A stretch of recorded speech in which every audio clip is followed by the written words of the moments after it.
नमस्ते विद्यार्थी मित्रांनो, मी मंगेश काटे, श्री साई कोचिंग क्लासेस शिर्डी या माध्यमातून आपल्या संपर्कामध्ये आहे. आज आपण 10वी सायन्स 1 मधील ग्रॅव्हिटेशन युनिट थर्ड पिरियड बघणार आहे. तिसरा पिरियड बघणार आहे. तर आधीच्या पिरियडला आपण जी म्हणजे ॲक्सेलरेशन ड्यू टू ग्रॅव्हिटी याचा फॉर्म्युला बघितला. तो आहे small g is equal to capital G into capital M. Capital G म्हणजे युनिव्हर्सल ग्रॅव्हिटेशनल कॉन्स्टंट. त्यानंतर कॅपिटल एम म्हणजे मास ऑफ अर्थ आणि capital R is equal to radius of earth. तर म्हणजे ऍक्सेलरेशन ड्यू टू ग्रॅव्हिटी या वेगळ्या वेगळ्या 3 फॅक्टरवर डिपेंड आहे. तर कॅपिटल जी ही टर्म आहे ती कॉन्स्टंट राहणार आहे, कारण की नावच आहे युनिव्हर्सल ग्रॅव्हिटेशनल कॉन्स्टंट. तर आता काही असे फॅक्टर आहेत ज्याप्रमाणे ही जी व्हॅल्यू आहे त्याची जी व्हॅल्यू आहे ती चेंज होते, बदलते. तर असे कोणते फॅक्टर आहेत तर ते आपण इथं बघणार आहे बघा. Explain the factor explain the factors affecting the value of gravitational acceleration of the earth g. म्हणजे कशा पद्धतीने बदलत आहे. तर पहिला आहे change along the surface of the अर्थ. म्हणजे पृथ्वीच्या सरफेसवर ऍक्सेलरेशन ड्यू टू ग्रॅव्हिटी कशा पद्धतीने चेंज होते. तर आधी आपण अर्थची एक डायग्राम बघू, जी आपण पहिल्या पिरियडला बघितली.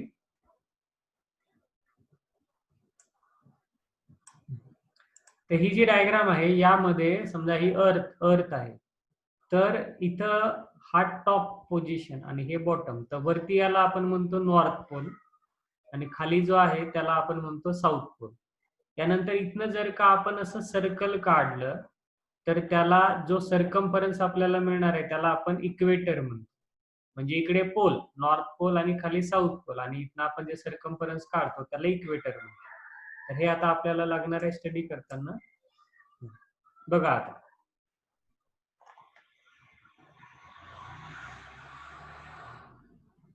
आता तुम्हाला माहिती आहे की अर्थचा जो आकार आहे तो कम्प्लिटली स्पेरिकल नाही आहे. The shape of the earth is not exactly spherical, पूर्ण स्पेरिकल नाहीये. The earth bulge at the equator. इक्वेटरच्या ठिकाणी अर्थचा जो आकार आहे तो बल्ज आहे, थोडासा फुगीर आहे. And flatter at the pole, म्हणजे पोलच्या ठिकाणी तो थोडासा फ्लॅट आहे, सपाट आहे. याचा अर्थ काय, अर्थ इक्वेटरच्या ठिकाणी बल्ज आहे याचा अर्थ त्या ठिकाणी रेडियस जी आहे अर्थची रेडियस ती जरा जास्त आणि पोलच्या ठिकाणी ती जी रेडियस आहे ती का राहणार आहे, कमी. मग आता हा जो इक्वेशन आपण बघितला बघा, समजा रेडियस कमी असेल तर ऍक्सेलरेशन ड्यू टू ग्रॅव्हिटी जास्त आणि रेडियस जास्त असेल तर ऍक्सेलरेशन ड्यू टू ग्रॅव्हिटी कमी. याचा अर्थ काय होतो बघा, इक्वेटरवर आता बघा, आता आधी पोलचं बघू आपण. या ठिकाणी पोल आहे, पोलचा उल्लेख केलेला आहे बघा. पोलच्या ठिकाणी रेडियस कमी म्हणून ऍक्सेलरेशन ड्यू टू ग्रॅव्हिटी जास्त 9.832 आहे बघा. Value of g is the highest, सगळ्यात जास्त किती, 9.832 metre per second square at the pole. म्हणजे पोलच्या ठिकाणी रेडियस कमी असल्यामुळे ऍक्सेलरेशन ड्यू टू ग्रॅव्हिटी जास्त and decreases slowly with the decreasing latitude आणि it is the lowest at the equator. Equator वरती व्हॅल्यू लोवेस्ट म्हणजे सगळ्यात कमी आहे आणि ती आहे 9.78. तर या डायग्राम वर आपण परत एकदा समजून घेऊ. इकडं ही जी डायग्राम आहे या ठिकाणी बघा, ह्या पोल आहे, वरती नॉर्थ पोल आणि खाली साऊथ पोल. हा इक्वेटरवर आहे. तर या ठिकाणी काय, पोलला रेडियस कमी म्हणून ऍक्सेलरेशन ड्यू टू ग्रॅव्हिटी जास्त आणि इक्वेटरवर अर्थचा आकार जो आहे तो बल्ज आहे म्हणून इथं रेडियस जी आहे ती जास्त म्हणून ऍक्सेलरेशन ड्यू टू ग्रॅव्हिटी कमी. तेवढं एकदम क्लिअर ठेवायचं. पोलला रेडियस कमी म्हणून ऍक्सेलरेशन ड्यू टू ग्रॅव्हिटी जास्त आणि इक्वेटरला रेडियस जास्त म्हणून ऍक्सेलरेशन ड्यू टू ग्रॅव्हिटी कमी. तर एवढे एकदम क्लिअर ठेवा. तर या पद्धतीने हा पाठ झाला. हा एक अर्थच्या आकाराचा एक फरक पडतो, एक झाला. यानंतर आता पुढे आहे change with the height. Change with the height म्हणजे जर का आपण अर्थ सरफेस पासून वरचा जर का भाग कन्सिडर केला, म्हणजे अर्थ सरफेस पासून आपण जसं जसं वर जाणार आहे त्या पद्धतीने ऍक्सेलरेशन ड्यू टू ग्रॅव्हिटी जे आहे त्याच्यामध्ये चेंज होईल, म्हणजे खरं तर कमी होतं बघा. As we go above the earth surface, म्हणजे अर्थ सरफेस पासून आपण वर गेलो. As we go above the earth surface the distance between the object and the centre of the earth will increase. तो जो डिस्टन्स आहे तो वाढेल. एकदा का हा डिस्टन्स वाढला की acceleration due to gravity g आहे ती या ठिकाणी कमी होईल. As a result of this, म्हणजे रेडियस वाढेल, हाईट वाढली तर रेडियस वाढेल. As a result of this value of g decreases with the increase in height. म्हणजे अर्थ सरफेस पासून जर का हाईट वाढली तर acceleration due to gravity g आहे ती या ठिकाणी कमी होईल. त्यानंतर पुढं change with the depth. Depth म्हणजे अर्थ सरफेस पासून खाली सेंटरकडे, अर्थ सरफेस पासून खाली सेंटरकडे, त्याला डेप्थ म्हणता येईल बघा. एक लक्षात ठेवा, अर्थ सरफेसवर ऍक्सेलरेशन ड्यू टू ग्रॅव्हिटीची व्हॅल्यू ना सगळ्यात जास्त आहे. The value of g is small g, म्हणजे acceleration due to gravity. The value of g is maximum on the surface of earth as the depth of the object increases. जर depth वाढली, as the depth of the object increases the distance between the object and the center of the earth decreases. म्हणजे अर्थचं centre आणि object याच्यामधला जो अंतर आहे तो का होईल, decreases. The distance between the object and the centre of the अर्थ decreases. तो जो डिस्टन्स आहे ठिकाणी का होईल, decreases. Along with the distance, त्या डिस्टन्स सोबत का होईल, द पार्ट ऑफ द अर्थ which contribute towards the gravitational force held by the object m also decreases. मग तो जो मास आहे तो पण त्या ठिकाणी जो आहे तो कमी होईल. आता या ठिकाणी आपण जो आहे हा फॉर्म्युला परत एकदा बघू. डेप्थचा जर का आपण विचार केला तर या ठिकाणी बघा, स्मॉल जी चा फॉर्म्युला आहे gm divided by R square. तर जर का आपण अर्थ सरफेस कडनं सेंटर कडे आलो तर आर ही जी व्हॅल्यू आहे ती कमी होईल, ती कमी होईल, पण मास पण आहे. तर जर का आपण दोन्हीचा जर का विचार केला तर मास पण कमी होतो आणि रेडियस पण कमी होतो. मग कंपॅरेटिव्हली जर आपण बघितलं तर मास जरा जास्तच कमी होतो. त्याचा तिथं पुढे थोडासा उल्लेख येतो 4/3 पाय आर क्यूब, म्हणजे हा व्हॉल्यूम ऑफ द स्पियर आहे. म्हणजे एम ही टर्म जी आहे ना ती जास्त कमी होईल आर स्क्वेअरच्या तुलनेमध्ये. मग जर का आपण एकत्र जर का विचार केला तर जसं जसं आपण अर्थ सरफेस कडून अर्थच्या सेंटर कडे जातो त्या पद्धतीने acceleration due to gravity g आहे ती कमी कमी होत जाईल. Along with the distance, the part of the earth which contribute towards the gravitational force felt by the object m also decreases. म्हणजे ते पण कमी होईल. Thus, due to combined effect, दोन्हीचा combined effect, कुणाकुणाचा, आर चा म्हणजे रेडियस ऑफ अर्थ आणि capital M म्हणजे मास ऑफ द अर्थ, दोघांचा जर विचार केला आपण तर ती जी व्हॅल्यू आहे ती कमी होईल. At the centre of the earth g become zero, म्हणजे अर्थच्या सेंटरला ऍक्सेलरेशन ड्यू टू ग्रॅव्हिटी आहे ती झिरो राहणार आहे. एवढं सोपं लक्षात ठेवायचं, अर्थ सरफेसवर ऍक्सेलरेशन ड्यू टू ग्रॅव्हिटी सगळ्यात जास्त, आणि जसं जसं आपण अर्थ सरफेस कडनं अर्थच्या सेंटर कडे येणार आहे त्या पद्धतीने ऍक्सेलरेशन ड्यू टू ग्रॅव्हिटी कमी कमी होत जाणार आहे आणि अर्थच्या सेंटरला acceleration due to gravity g आहे ती झिरो राहणार आहे. यानंतर आता पुढचा क्वेश्चन आहे, write a note on a mass and weight. Mass आणि वेट जर आपण फार विचार केला नाही तर आपल्याला असं वाटेल की ह्या दोन्ही टर्म सारख्याच आहेत, पण ह्या दोन्ही टर्म मध्ये फरक आहे. मास काय आहे आणि वेट काय, दोन्ही टर्म आपण या ठिकाणी आता डिटेल बघून घेऊ. बघा आता, mass is the amount of matter present in the object. Mass म्हणजे काय आहे, amount of matter present in the object, म्हणजे किती अमाऊंट प्रेझेंट आहे. Mass is the amount of matter present in the object. आता अमाऊंट ऑफ मॅटर काय, the SI unit of the mass is kilogram. म्हणजे मासचा जो एसआय युनिट आहे तो आहे kilogram.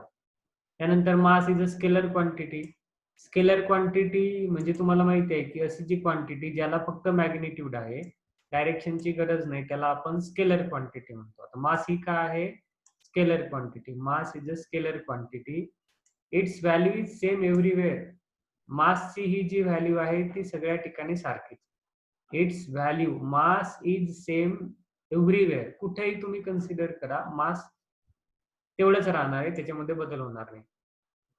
It's value does not change even when we go to the another planet. जरी आपण दुसऱ्या प्लॅनेटवर जरी गेलो तरी पण ऑब्जेक्टच्या मास मध्ये काहीही बदल होणार नाही. Mass remain same. मासचा एसआय युनिट आहे किलोग्राम. आता या ठिकाणी बघा, according to the Newton's first law, it is the measure of inertia of the object. Inertia म्हणजे जडत्व ज्याला म्हणतो आपण. Inertia of an object, higher the mass higher is the inertia. म्हणजे न्यूटनच्या नियमाप्रमाणे मास ही इनर्शिया आहे, आणि जर एखाद्या ऑब्जेक्टचा मास जर का जास्त असेल तर त्याचा इनर्शिया पण का राहणार आहे जास्त. Higher the mass higher is the inertia. त्यानंतर आता पुढची टर्म आहे वेट. तर वेटचा जो फॉर्म्युला आहे तो राहतो F is equal to mg.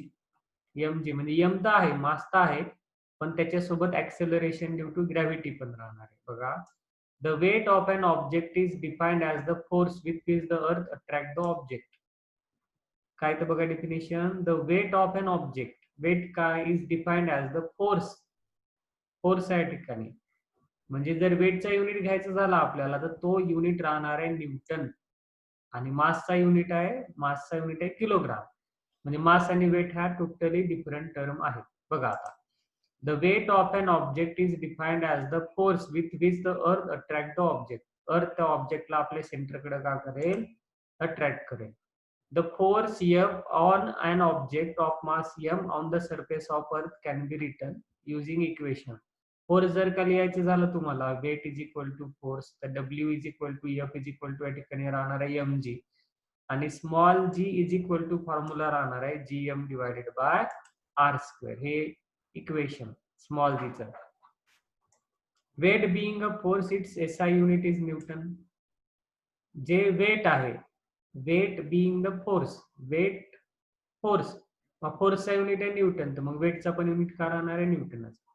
Weight being a force, its SI unit is newton, त्याचा एसआय युनिट का राहणार आहे Newton.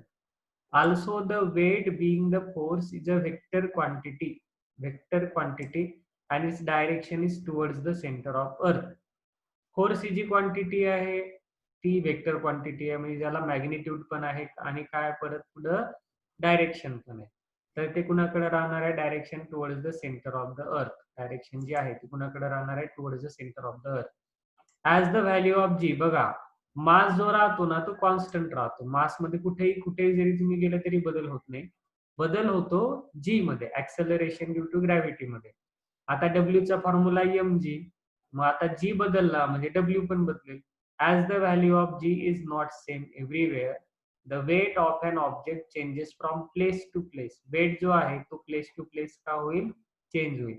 Though its mass is constant everywhere. Mass जो आहे तो सगळ्याच ठिकाणी सारखा आहे, कॉन्स्टंट आहे, म्हणून जी बदलल्यामुळं वेट बदलेल. बरोबर, या पद्धतीने रिलेशन झालं. यानंतर आता या ठिकाणी बघा पुढचे question, question number 10. Will the mass and weight of the object on the earth be same as their value on the Mars? Why? आता बघा, आता प्रश्नाचा अर्थ काय आहे, म्हणजे अर्थ सरफेसवर मास आणि वेट, तसंच मार्स म्हणजे मंगळ जो आहे त्याच्यावर मास आणि वेट, अर्थवर आणि मार्सवर मास आणि वेट सारखंच असेल का, आणि असेल तर का बरं, नसेल तर का बरं, त्याचं एक्सप्लेनेशन द्यायचं आहे. आता आधीच्या क्वेश्चनलाच आपण बघितलं की मास जी टर्म आहे ती चेंज होत नाही. मग तुम्ही अर्थवर असा किंवा मार्सवर असा किंवा कुठेही असा, मास जो आहे त्याच्यामध्ये बदल होत नाही. त्याच्यामुळं त्याची व्हॅल्यू अर्थवर पण आणि मार्सवर पण सारखीच राहणार आहे, त्याच्यामध्ये बदल होणार नाही. बघा वाक्य, mass is a fundamental quantity whose value remains same everywhere. त्याची व्हॅल्यू सगळ्या ठिकाणी सारखीच असेल. आता बघा, hence the mass of the object on the earth will be same as its value on the Mars. म्हणजे अर्थवर आणि मार्सवर मासची जी व्हॅल्यू आहे ती सारखीच राहील, त्याच्यामध्ये काहीही बदल होणार नाही. आता वेटचा फॉर्म्युला तुम्हाला माहिती आहे, weight is equal to F is equal to mg. आता बघा, अर्थवर जी आणि मार्सवर जी याच्यामध्ये बदलच आहे, त्याचा अर्थ बदल आहे, याचा अर्थ वेट पण बदलेल. बघा, weight of an object is the product, कुणाचं प्रॉडक्ट आहे, mass and the gravitational acceleration g, that is w is equal to f is equal to mg. As the weight depends upon the value of the acceleration due to gravity which changes from place to place, दोघांमध्ये place to place change होत आहे, बदल होत आहे, and is different for earth and mass, त्याच्यामुळं weight जो आहे तो डिफरंट आहे, वेगळा वेगळा आहे, कुणासाठी, अर्थ साठी आणि मार्स साठी. Therefore weight of the object on the earth will be different than its value on the Mars. तर या पद्धतीनं आपण हा पाठ बघितलेला आहे. तर पुढच्या पिरियडला आपण ना पुढं फ्री फॉल आणि काही टर्म आहे त्या बघणार आहे. आता या पद्धतीने हा आपला तिसरा जो पिरियड आहे तो पूर्ण झाला. सगळ्यांनी व्यवस्थित अभ्यास करायचा. थँक्यू.